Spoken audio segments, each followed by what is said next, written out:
everyone. Good morning, good afternoon, and good evening.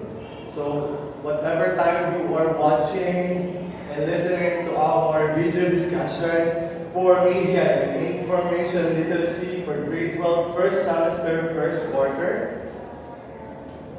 Ayan.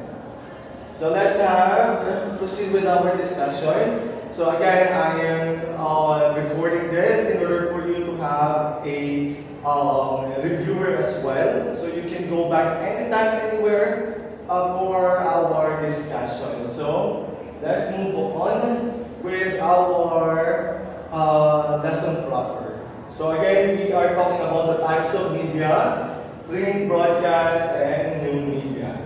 Alright? So again, we have already discussed this. So we have three types of media. We have print, broadcast, and new media. Again, it's print media, broadcast media, and new media. So we have these content standards and performance standards. You can definitely pause this video in order for you to read and understand our standards. Alright, and as well for our learning competencies. For this topic, we have classified contents of different media types. We have to classify the contents, then define media convergence through current examples, and discuss the class on how a particular individual is portrayed in public using different type of media. Alright, so we will have to have all these skills and competencies in order for us to determine if we have acknowledge and understand our discussion. Alright? So these are our learning objectives. At the end of the lesson, the learners must be able to identify different type of media and define media convergence in different contexts. Discuss the influence of media in society and how some individuals are being portrayed in public. And lastly, describe how media personalities could greatly affect society. So, yan po ang ating mga learning objectives in order for us to magkamit or in order for us to achieve our competency. So, makakatulong po itong mga objectives na ito. Alright, so let's move on with, let me give you some healthy tips for the month of July. So nutrition, fuel your body with bowling, sleep and rest, recharge with quality sleep, and social wellness, connect and share positivity, and of course digital balance, use technology wisely. So balance your habits, healthy living starts with mindful choices. It's always like that. Every month, every day of your life, be mindful of your choices. Kayo po ang may control sa inyong sariling mga buhay. Alright, let's move on with let's identify different types of media. We're not doing this in our classroom. So I believe that we have identified and classified contents of different media types. Alright, so let's have print, broadcast, and digital or new media. So, you already have, I believe that you have copied and understand the definition of each type of media. So let's have first our print media. For print media, media consisting of paper and ink reproduced in a printing process that is traditionally mechanical. So, hindi lang po limited sa printing process ng ating print media, including our penmanship. Because why? We are using paper and ink as well. Alright. Over here.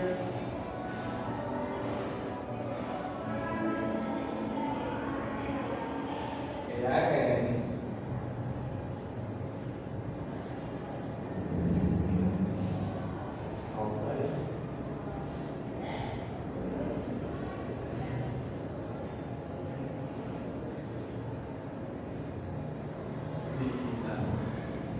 But anyways, alright. How about broadcast? broadcast media, media such as radio and television that reach target audiences using airwaves as the transmission medium. So, meron pa po tayo isa dyan, ang ating film and movies. So, sa theater and cinema po siya pinapalabas, which is a big screen, which using airwaves as the transmission medium. For print media and broadcast media, we have target audiences as well. Let's find out here in new media. So for new media, our definition, the content organized and distributed on digital platforms. So for new media or digital media, we are using digital platforms. When we say digital platforms, for example, we have Facebook. Alright, what more? What else? Facebook, Twitter. Yeah, so mga digital platforms, Instagram, alam nyo na po yan. I believe that we all influence and we are so much using these different digital platforms already. And please use it responsibly. That's why we are learning the MEDLIT or Media Information Literacy. Alright? So these are the characteristics, strengths, limitations, and functions in society of media types. So please, I'm not going to elaborate this. This is just a straight definition and information. So please understand it. I'm not going to elaborate it or discuss it anymore with you guys, but please have time to pause this video or have a copy of this table so you can study it. Alright? Let's move on. So we have here the example of media types. So, for example, our content is typhoon warning. So we can now see here the media type print. So paano natin mababasa, malalaman, o masishare ang typhoon warning in a print media? So definitely that is newspaper article. So one of such, that's example for a print media to inform our community, the citizens, is through newspaper article using a paper and ink. Now about broadcast. How do we broadcast a typhoon warning? Of course, using a television or radio broadcast networking report. So, tulad po ng ABS-CBN, TV Patrol, or GMA 24 Oras, ayan po yung madalas po natin pwede mapakinggan ang mga typhoon warning. How about in new media? Pwede po kaya na we have an information about typhoon warning? Pwede po, definitely, and that is Facebook posts. For example, since madalas halos naman tayo may account na in Facebook, then definitely we can be aware in typhoon warning through checking the reliable and reputable source of information. If this is a typhoon warning, sino mahanapin natin? Reputable source of information. Ang People's po ba? Of course not. It's not the P-Box because this is about typhoon warning. So, ating reputable and reliable source of information, definitely the Pag-asa. Alright po? So, saan po tayo maghahanap? Sa classmate po ba natin ng typhoon warning? Aasa po ba tayo sa ating classmate, sa ating teacher? No po, they are not the first reliable source of information, pero kung sino po ang nagbibigay ng sapat at makatotohanan, quality and reliable and timeliness or timely information, doon po tayo maghahanap po ng impormasyon. Like here, the typhoon warning, then definitely sa Pag-asa po natin yan makukuha. Alright? Next, kapag po pinagsama-sama natin in one experience, in one content, in one device or gadget ang ating mga types of media, at nagko-coexist po sila ng sabay-sabay. These three types of media.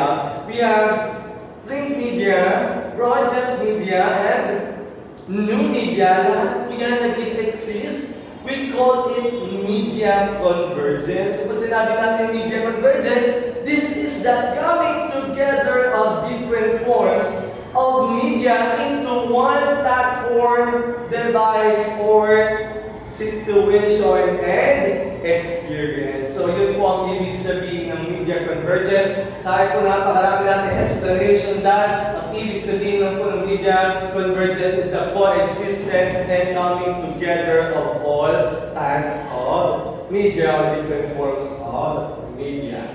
Alright, well, are we good with that? Alright, that's good. So let's have this framework of media convergence. This is a different context.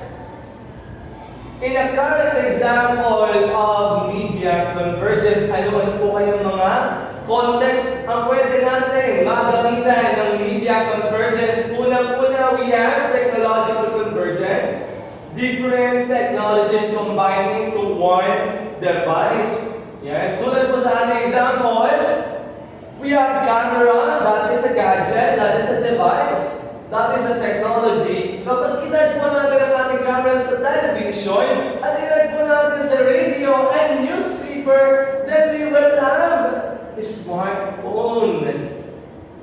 That is what we mean by media convergence. Pinagsama-sama ang ating tatlong uri na or tatlong types of media. So, let's identify camera. What is camera? This is a broadcast media. Yeah, it's a broadcast media, camera. No, it's not. This is a new media. How about television? Television is a broadcast media. Radio is a broadcast media. Newspaper is a print media. Camera is a... Hold on, let me confirm that. Yeah, it's a print media. So, pag pinagsama-sama natin po yung apat na yan, then we will have a smartphone. And smartphone example of what? Convergence, technological convergence. Alright, we're good with that? We're good with technological convergence. That is one context of media convergence. Let's find out the second one. It is the content convergence. Ano na po? Content convergence. Ano po yung pinagsama-sama? Content. Ayun po ba yun? No po.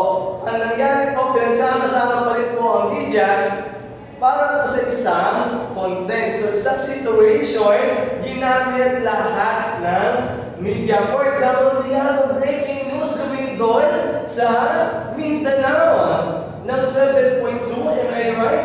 7.2 or 7.5, that is a breaking news, and that information, you can easily get it via television, broadcasting, and we have new media as well, digital platforms like such as Facebook and video streaming, YouTube, video uploading website such as or platforms such as YouTube, and then we have website and podcast where we can all hear breaking news. So, sa pamamagitan ng isang content, using or because of one situation, we can gather and use all the types of media to produce that information or to share and to disseminate that information. So, pinagsama-sama po ba yan? Yung content po ba ang nagsama-sama? No po ba the media themselves, sila po ay nagsama-sama at nagamit at nag-coexist in one situation. What is the situation? The breaking news. So one content, many platforms. That is the second context of media convergence, which is the content convergence. Alright, let's move on to the third one. This is industry convergence. When we say industry convergence, we have a lot of media companies. And when they collaborate together in one platform, digital man yan, or on print platform or print media man yan, yan mga yan, mga companies na yan, then, pag isama-sama sila, nag-collaborate sila, then they could produce a wider audience, or they can reach a wider audience. For example, ang gusto ng mga media companies na to, tulad ng film studio, streaming platform, TV network, social media company, for example, Netflix. Ngayon ang Netflix na produce or na ginagamit na rin siya not just for movies, but for series, TV series. Like for ABS-CBN, nag-i-screen na rin sila ng kanilang mga series, TV series in Netflix. Nag-collaborate sila in order to reach wider audience. Even YouTube, di ba? Nagagamit na rin ng YouTube to collaborate different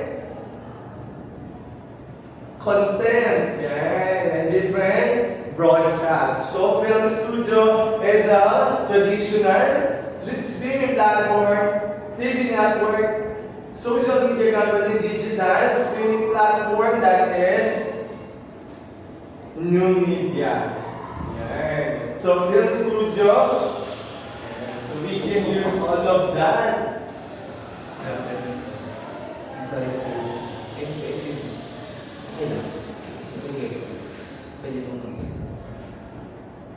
Ay, pa yan. Ay, sorry. Mabisig ko mga ito. Okay lang. Take an idea. Alright, so we're good with the industry convergence. Sorry sa commercial lang yun, wala akong bigla. Alright, so again, pag pinagsama-sama ang mga media companies na collaborate ang media companies to share content across platforms, that is industry convergence. Kahit paggamit ko ng mga commercial, yan. Kung saan lang natin mapapanood ang commercial before television lang, o kaya mga printed ads, mga brochures lang ang ginagamit nila para sila ay makapag-offer at pakilala ang kanilang products ngayon. Even online, YouTube, Spotify, Facebook, they have different commercials na advertisement na rin. Yan po. So, that is collaboration po. Kaya huwag po kayo magtataka kung meron po mga ads sa ating mga platforms because they do this collaboration and they paid that platforms in order to reach wider audience. And we call that, when they collaborating, that is industry convergence. Okay po ba? We're clear with this? Then we will add our final or the fourth media convergence context in social context. So we call it social convergence. So people use multiple media simultaneously and interactively. Ano daw po nangyayari sa social convergence? Sabay-sabay mong ginagamit ng mga tao o ng isang individual ang iba't ibang uri ng form or types of media. For example, this person, while he was watching television, he was using his phone. Ano kung ginagawa niya sa cellphone? Baka nagpo-post siya sa kanyang social media such as Facebook. And after niya mag-search o after niya mag-post online, ginagamit niya mag-total search something online via search engine. And then, makikipag-chat na sa iba't ibang tao na kanyang kilala. And definitely we have experienced this. So social convergence definitely has so many screens, one experience, and that is social convergence. convergence. Are we good with the social convergence? Again, what are the four media convergence in a context? Alright, we have technological convergence, content convergence, industry convergence, and social convergence. That is our four framework of media convergence when it comes to the specific context. We're good? Yeah. So these are the example. We already have this example. Yeah. So dito meron ng camera, television, radio, newspaper, music, gaming console, and telephone, and it becomes a smartphone. So telephone, cell phone is not a smartphone. Cell phone is not a media convergence. So let's just correct that misconception. Cell phone, not all cell phone is smartphone. And not all smartphone is wrong. I mean, not all cell phone is smartphone, but all smartphone are cell phone. So, bago siya naging smartphone, lahat sila ay nanggaling sa pagiging cellphone. Ngayon, hindi na siya cellphone, smartphone na po siya. Alright? And we have smart television as well, where we are using internet. And that way we can stream or we can use other platforms using only our television, like this one that we are using right now. Alright?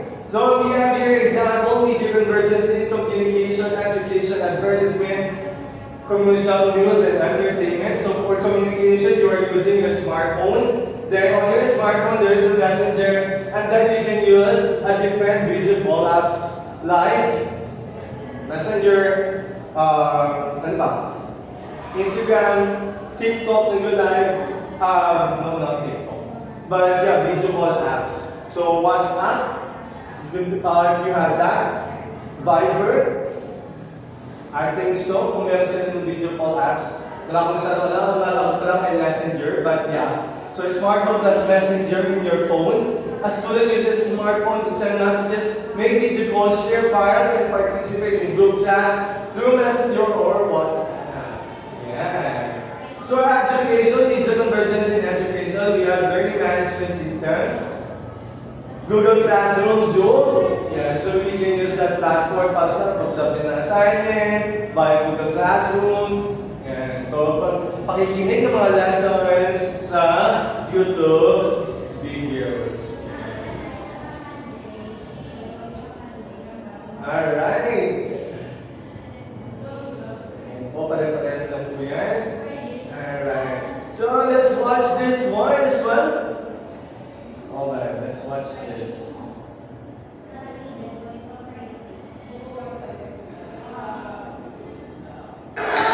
The first word up is Columbia.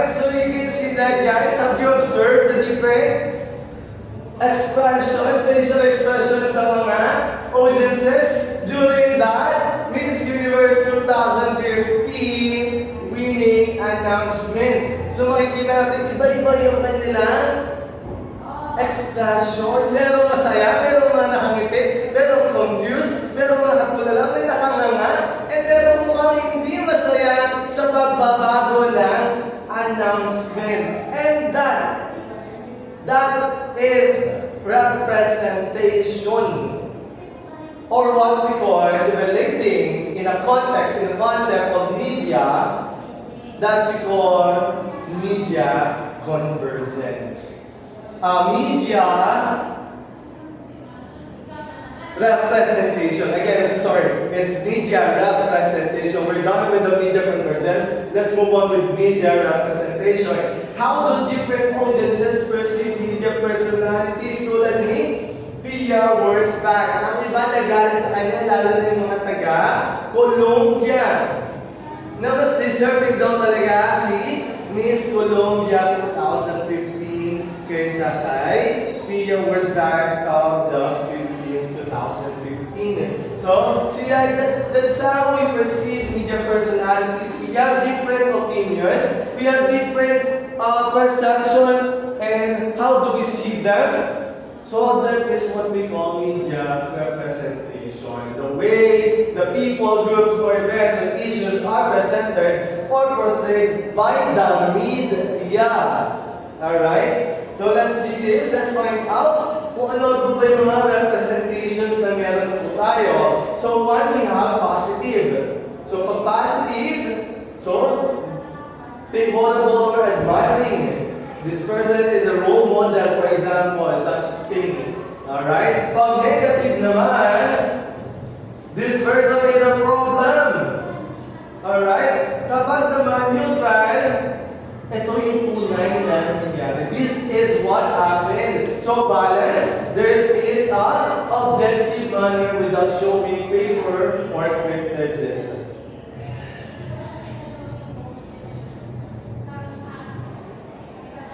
Eh, paano naman kung biased?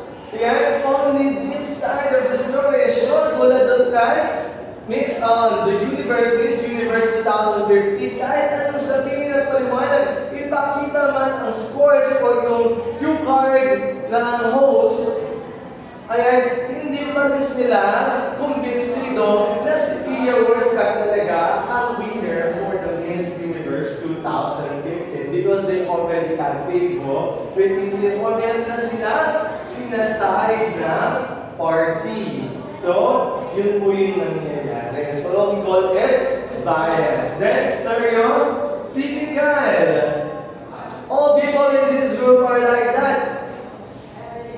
So, pwede natin sabihin na, ay, ako, pare-parehas lang naman sila ng ugali. Pare-parehas lang sila ng sabi sa Miss Universe. Wala naman pinagkaiba. Pare-parehas lang. So, that is stereotypical. Ang nangyayari po kapag po tayo ay nagbibigay na representations using media.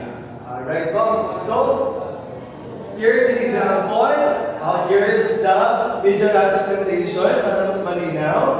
Ayan. So, it's really important for us to think critically, check the message, be a responsible media consumer to make sure kung tunay ba, base ba sa katotohanan, base ba sa facts and evidences, yung representation ng media sa isang personalities or individual or group or events.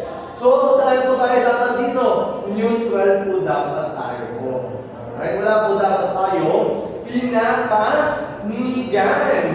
Alright? So, in that way, or before we do that, in order for us to do that and to achieve that kind of critical thinking, we should always, based in a reputable, evaluate, analyzing the information that we are gathering and receiving. Alright, well, okay. So this is the example. One person, many representations. Sa television news, humanitarian figure siya. Sa YouTube vlog niya, inspirational personality. In Facebook, iba-iba ang mababasa at mapapakinggan natin mga komento tungkol sa isang personality. In a tabloid newspaper, puro puno ng controversy naman yung tao na to. And in TikTok naman, trending personality, nakikita siya bilang masayahin, relatable and popular, and her content or his content becomes or goes viral. So, di ba? Isang tao lang yan, pero makikita natin iba't iba representation sa kanya ng media. So, sino po gumamit ng media? Si media po ba nag-isip? Meron po siya sariling pag-iisip? No po, diba? Sino po? Sino po yung nagpo-post? Sino po ng representation, si media po ba? The media itself? No po. Si media ay ginagamit lamang din po ng mga kapwa nating mga tao. So definitely, it could happen to us face-to-face din po. And I know that you can experience that kung saan may iba't ibang representation sa inyo ang mga iba't ibang uri ng tao, hindi pare-parehas. That's why we have to make sure na ipakilala po natin ang ating sarili in a good way.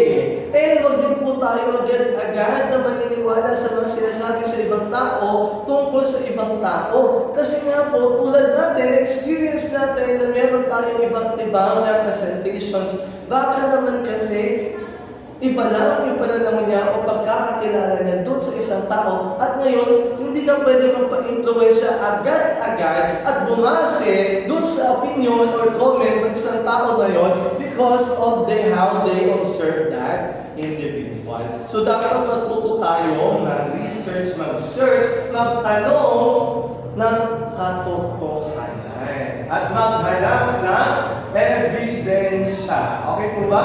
Alright. Next we have, ayan po yun. Ayan, mas pinalaki lang para makita natin. So, hindi rin po nakaiwas ang ating Panginoong Jesus sa media representation. So, for example, this one, group or media source of the time. So, wala ka po new media during that time. However, sa isang community, sa isang bansa, alam po sila sa Judaism, doon po, doon po nakilala ang Panginoong Jesus at doon din po siya nabigyan ng iba't ibang representation. For example, we have Pharisees and religious leaders. Yan, sila po yung mga nagpagturo sa Judaism during the time of first coming. Pero ano pong ginawa nila? Nagbigay po sila ng kanilang opinion, ng komento tungkol sa Panginoong Jesus. Ano pong tawag nila? Blasphemer na ang Panginoong Jesus. Possessed by demons, deceiver, false teacher, lawbreaker, Sabbath violator, threat to religious authority. Ayun po, ganun po siya na-represent ng mga religious leader during His first coming. Ano po mga ebidensya natin? Biblical evidence natin, sinabi po yun ng mga tagapagturo. Again po, yung mga tagapagturo religious leaders. So, panood po natin sino po yan, mga paring at mga pastor. So, sabi po nila, he has spoken blasphemy or blasphemy. Binabastos, binababoy niya ang salita ng Diyos. It is only by Beelzebub, the prince of demons, that this fellow drives out demons. So, sabi nila na ang Panginoong Jesus ay may kakayahan lang na pag-drive out ng demons, di mo siya ayaharin ng demonyo. O yan ay. Tapos sabi nila siya ay false teacher. So we remember that while he was still alive, that deceiver said. O, diba? Imagine, nakakusaan ang ating Panginoong Jesus ng mga tao. Imagine ang Panginoong Jesus na Panginoon, pinakusahan ng mga tao. Hindi ang simpleng tao, kundi mga religious leader. So imagine that, ikaw pa kaya, tayo pa kaya na mga simpleng tao lang, ay hindi makakaranas ng portray of different people. Definitely we will experience that. Kung ang Panginoon nga experience, ano pa tayo mga simpleng tao. And even Roman authorities, the political threat, rival king of Jews daw. Ayan, so ang mga patuloy, basahin na lang natin sa Luke chapter 23 verse 2 and John chapter 9 verse 9. Okay po? Then, for ordinary people and crowds, ang paningin sa kanya o ang tingin sa kanya, ang representation sa kanya, prophet, great teacher, healer and miracle worker, Messiah or son of David, and then yung po yung mga evidences po sa gilid po, biblical evidences, you can read that as well. And for his disciples and believers, hindi lang po siya Messiah, hindi lang po siya prophet, hindi lang po siya great teacher, kundi Son of God, Savior of the world. So, ganun po siya tinitignan ng mga disciples and believers po niya. Alright? There are some people in the crowd, may mixed public opinions, nakita nilang nag-miracle ng Diyos, pero nagturo ng Panginoong Jesus. Anong ginawa nila? They left Him. After yung magpakain ng 5,000 people, anong ginawa nila? Umalis sila kasi hindi nila natanggap ang katuruan, tinuturo ng Panginoong Jesus na una niya paparito. Ayun po yung nangyari. So, mixed public opinions. Ayan.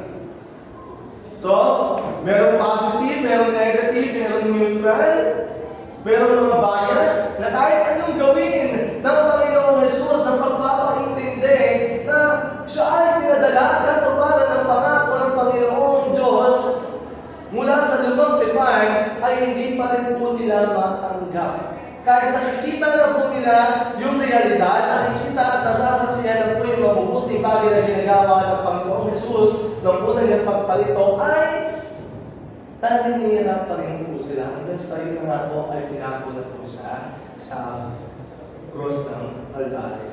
Yan. Then, stereotypical. So, hindi lang ang Panginoong Jesus, lahat ng followers po at disciples po ng Panginoong Jesus ay, ano po nangyari? Ayan. Nabansagan sila ng mga troublesome sect. So, hindi lang po yung amo nila, hindi lang po ang Panginoong Jesus, kundi lahat ng sumunod sa kanila. Naging, masama na rin po sa paningin ng mga tao sa Judaism. Kaya nga po sila ay pinapatay during the Roman Empire. Yan. So, yun po, kailangan po talaga natin malaman din ang biblical history in order for us to understand na kahit tayo mga simpleng tao, we will experience that at kaya dapat tayo ay magpakabuti na lang. Yan. Try harder. Hindi po madaling maging mabuti, kaya nga po kailangan ng salvation kasi hindi po madaling maging mabuti. Hindi po madali ang kaligtasan, hindi po madaling maging mabait. Kaya nga po merong Panginoon, merong po higher entity upang mag-guide po tayo sa mabubuting bagay. Hindi po madali, pero we can practice it and make it a habit. And when once we make it a habit, it becomes our behavior, it becomes our attitude, and it will become our characteristics. Okay po ba? Alright. Do you agree that media personalities have power to direct or challenge society? Ayan. Naniniwala po ba kayo? Or sumasang-ayon po ba kayo ng mga media personalities? Sino ba po itong mga media personalities na to? Ha? Sino po ba sila? Titignan po muna natin ang mga media personalities. But before that, let's find out first the influence of media on society. Ano kaya mga influence ng media sa ating society? First of all, public opinion. Naaapektuhan po yung ating sariling opinion kapag mas marami pong nagsasabi ng kanilang opinion na ating nababasa. And ano na? Political participation, social movements, culture and traditions, lifestyle choices, consumer behavior, or purchasing decisions. Lahat po yan ay nag-influensyahan ng media sa ating buhay. Alright? Sa ating community. Alright? Kahit ako, I-experience that. Yung katrabaho ko, yung co-teacher ko, dito sa Notre Dame, ay bumili ng bagong sapatos, and I asked him, saan mo nabili yan? Kasi maganda. And then he forwarded the link, and then I did not buy the same design, but I decided to order a different design for my shoes, for my black shoes. Yeah. So, however, naapektuhan pa rin ako kasi nagandahan ako. Tinignan ko pa rin. So, mas mura nga yun eh. Medyo mahal yun sa akin. Pero hindi ako na-influensya ng agad-agad. Nag-search pa rin ako ng mga sapatos at iba't ibang black shoes or different types of black shoes. Hindi ako dahil hiningi ko yung black shoes niya, yung link saan niya nabili, ay in-order ko na agad. Hindi naman po. Dapat pa rin iisip din po tayo. Bagay ba sa atin yung design? Kung yun po pa talaga yung ating pagkatao, kumakain po rin sa ating characteristics. sa lifestyle natin and on how you dress yourself up, how you present yourself. Umaayon po ba yun? Pero kung hindi naman, so dapat we should always have different sources. So in that way, we can choose pa rin. Okay po ba? Alright. So ito po yung media influences, public opinion, political participation, social movements, cultural traditions, i-post na lang natin, para mabasa rin yung message. Then, lifestyle choices, consumer behavior, lalo na ngayon sa panahon natin ngayon, even shopping is online. Then, lastly, purchasing decisions. So, this is how media influence the society. Alright? So, we have positive effects, educational videos, disaster awareness, health campaigns. For negative effects naman, ang influence of media sa ating society, fake news, cyberbullying, unrealistic beauty standards, and misinformation. So, nakakalungkot naman na meron pa rin influensya sa atin in a negative way ang media. So, sana po ay maging matalino. Kaya po talaga dapat we think critically, post, use, produce media critically.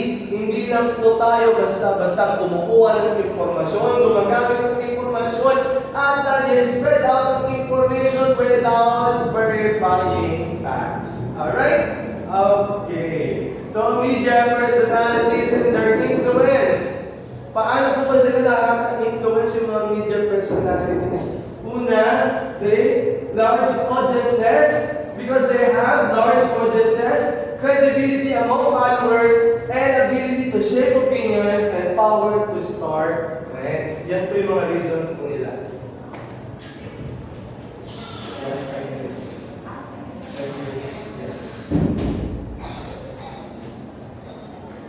So, sino-sino po ba ang ating mga media influencer or media personalities? So, we have journalists, influencers, actors, athletes, politicians. So, ito po mga example ko lang. Yan. So, sila po yung mabilis ko nakuhanan. Kaya sila po ang aking nandiyan sa examples. So, sila po yung mga media personalities natin. So, napakarami po sa panahon po natin ngayon. Ang pagiging sikat at popular ay napakadali na lang sa panahon natin ngayon. Or even becoming infamous.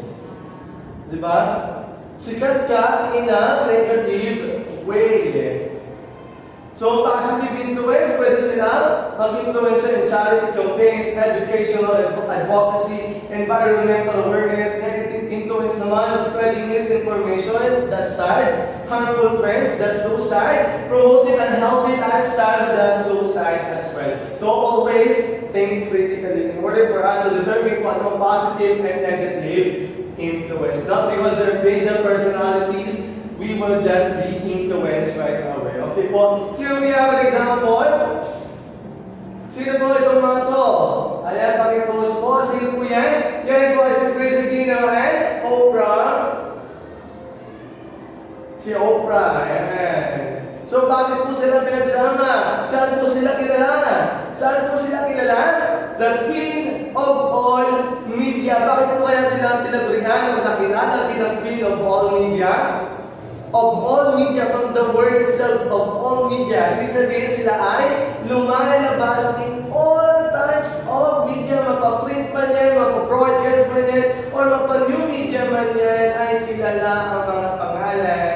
At may ambag sa lipunan si Chris Aquino and Miss Oprah. Alright? So guys, we will continue our discussion. So thank you so much for listening, and I hope that you listen, you understand, and think critically in using information. So yun naman guys, you have a wonderful day. If you have any question, please do not hesitate to ask me. So you have a wonderful day guys. Goodbye for now. Goodbye.